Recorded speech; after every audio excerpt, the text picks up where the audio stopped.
you have to recognize, first of all, you have to take that step away from body and mind. Right now, you are becoming Mitesh and asking Ekta the question.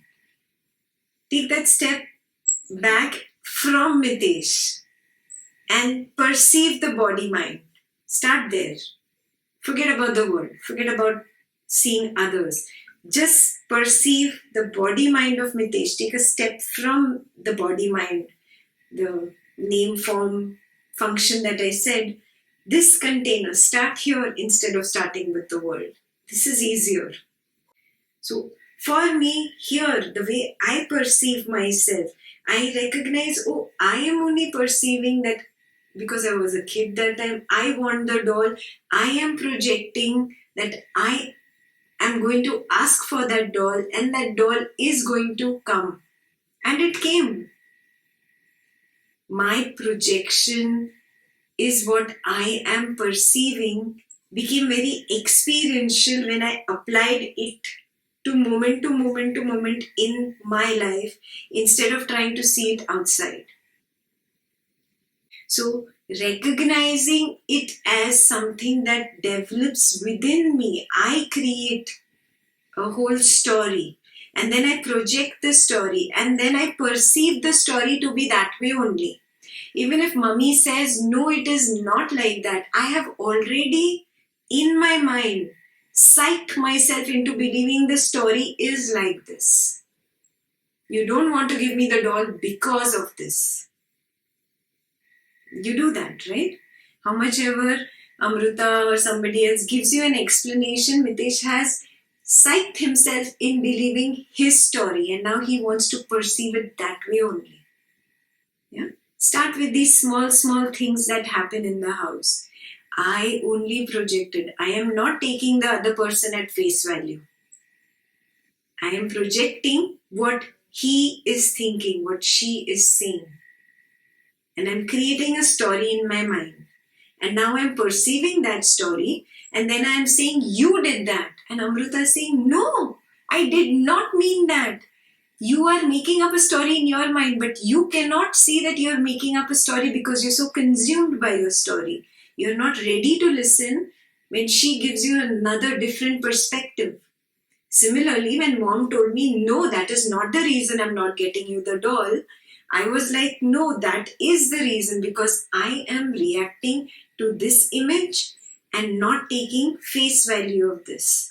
So I applied the knowledge in my own, on my own self, in my own dealings, in my own way, and recognize, oh yeah, I projected, I reacted to that projection because I perceived it in a particular way and I was not ready to change my perception, how much ever somebody else told me it is not like that. Start with baby steps. Actual, real life incidents that are happening with you.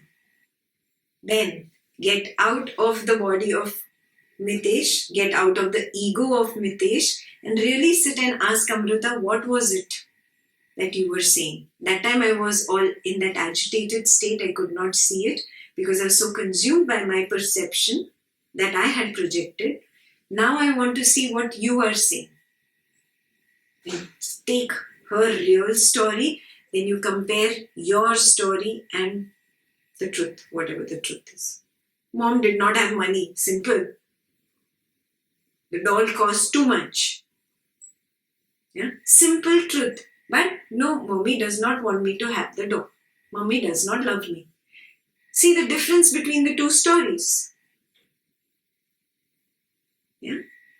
Now you start recognizing this moment to moment to moment. Yes, I am projecting. I am perceiving my projection. I am reacting. Can I withdraw from this? Who is doing this next step? Oh, the witness that forgets itself. Willingly, voluntarily becomes this body mind. Takes on this dream character and develops the projections of this dream world. Then you will understand what I told you to keep in the parking lot. Now you will keep going back to that pure consciousness, the pure witness, that does not care whether the doll is there or not.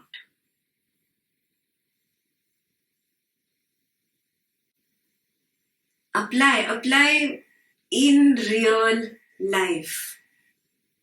In real life. And dissect, keep your ego aside. If you give too much over importance to what the ego says, you will not succeed on the direct path. Impossible. Drop out now, you're wasting time. Only if you're ready to poke your ego, then you can succeed here. Yeah? Poke your own ego. Recognize what I projected with my family member was completely different from what he or she was seeing. Moment to moment, do it in your office. You will realize why there are misunderstandings between you and your colleague. You will understand why your boss has a certain impression about you. You will understand why your parent thinks that you are different from the other sibling. You will understand exactly what your spouse feels about you. Because you will have recognized your projection. And you will have recognized how you react, and you will have actually compared my projection against what reality was in that situation.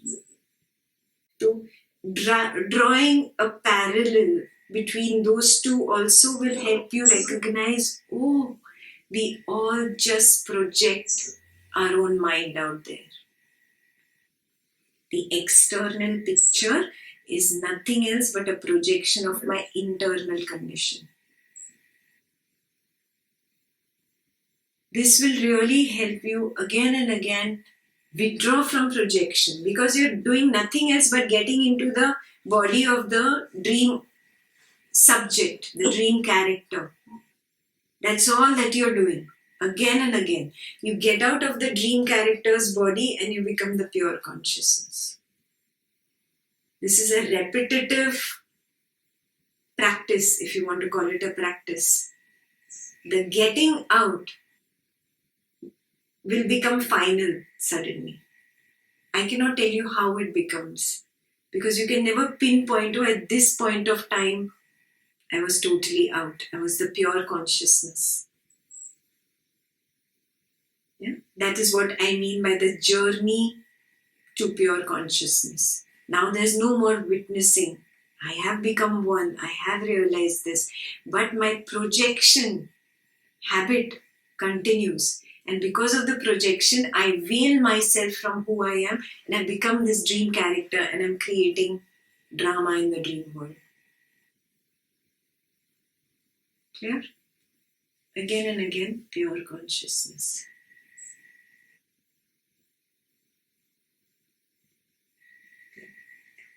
Thank you.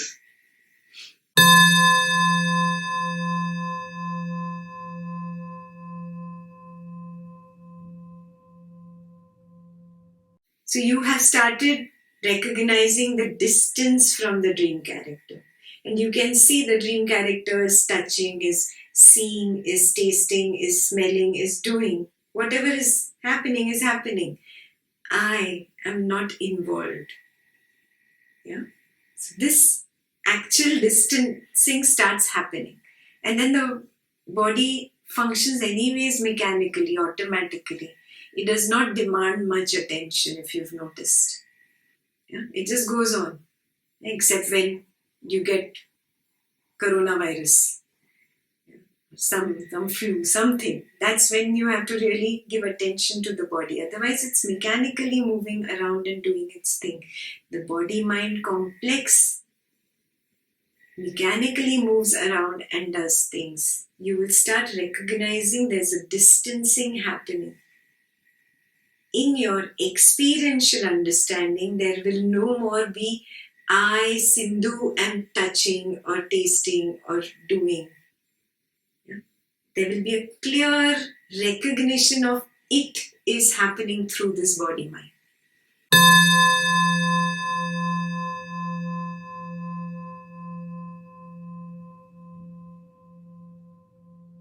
It's almost like watching a movie, and then I was trying to understand what is the flow. I thought I should find the flow and then be with the flow.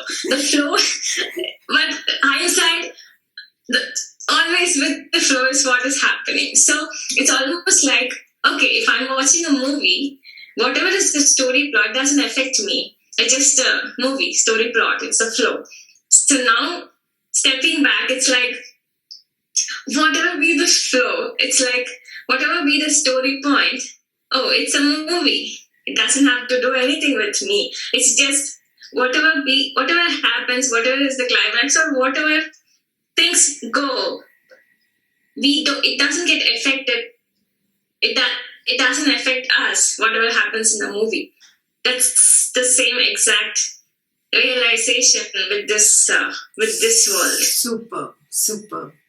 Initially, when the heroine used to cry on the movie or the hero was doing action, you became one with the movie.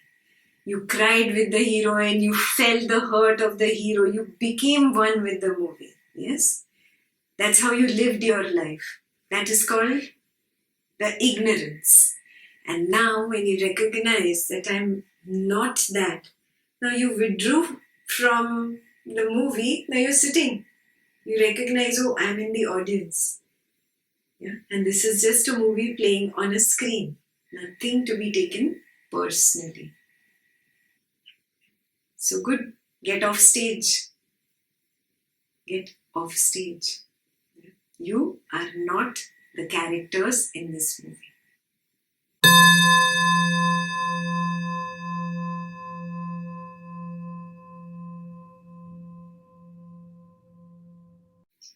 Again, you are going back to Advaita level 1 where you are still separating the witness from the mind. We just discussed. You are choicelessly aware. Yeah? Watch the video again, today's video again. Yeah? You are choicelessly aware. You don't have an option. She's just a scapegoat, guys. Most of you are still making that mistake. That I become the awareness and then I become the mind. I'm losing the awareness. Till the time you think like that, you're still not getting it. Yeah, there's a difference in intellectually hearing something and getting it. Yeah, experientially see the dream character cannot be different from the dreamer's mind, the dreamer's awareness. Okay, if you want to call it that way. How can you say, I, the dream character, step away from the dreamer's awareness? How can you? You cannot exist.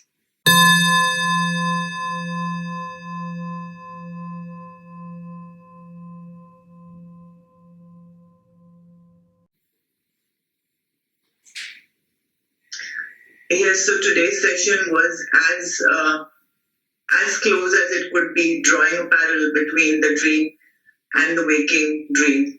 It was amazing. So now my association with the offstage character is becoming more and more than the onstage character. Earlier, I used to think like, okay, physically by falling sick, and insecurity used to come up in mind. But now each time I'm like, oh, I'm the offstage character. No matter what happens, it doesn't matter. Super. So that is happening to everything. But what is happening in that process is things are becoming mechanical. There is no juice because I know now things are not real. Like, for instance, everyone was wishing Happy New Year on WhatsApp. I knew happy was a label, new was a label, year was a label. So I'm like, what's the point of wishing anyone? So I was doing it mechanically. And same thing, now there is nothing to secure my future, my kids' future, because my offstage character is complete and secure. So how do I bring juice in this living, in this mechanical, knowing it's not real, it's just a dream, it's just so hazy. Who wants juice? The on-stage character. Correct. Go off stage totally. Now it's so simple. Do you know that I don't remember my birthday? I don't remember my birthday. People tell me, people wish me, and then, oh, I didn't remember Christmas. Mitesh called me and something happened. I told him, oh, you must be busy in office, right? He's like, Chutti hai. It's a holiday. Merry Christmas. I don't remember them. how much ever you advertise and how much ever noise you create out there, the entire world has become nothing and it's not important. My juice is in myself, it is not in the world anymore. Yeah. And the more I am in myself, the more happier I am. I am bliss. I am not in bliss or feeling bliss or experiencing bliss. I am bliss personified. Right. That is where we have to move. The distancing, a little more distancing. Perfect, the way it's going is perfect. Little more. Don't try to again jump back and spoil the, you've created a good gap. Don't try to bridge it. Right. Gap is required. I know this is where the ego shakes and it's like, I'm losing it. Oh, my child, my life, my family, this is what I have built. This is what I meant by the ego gets a scary feeling when it realizes everything is just an illusion. Yeah, it's definitely very scary. With each of your knowledge session, it's becoming more and more shaky. Yeah.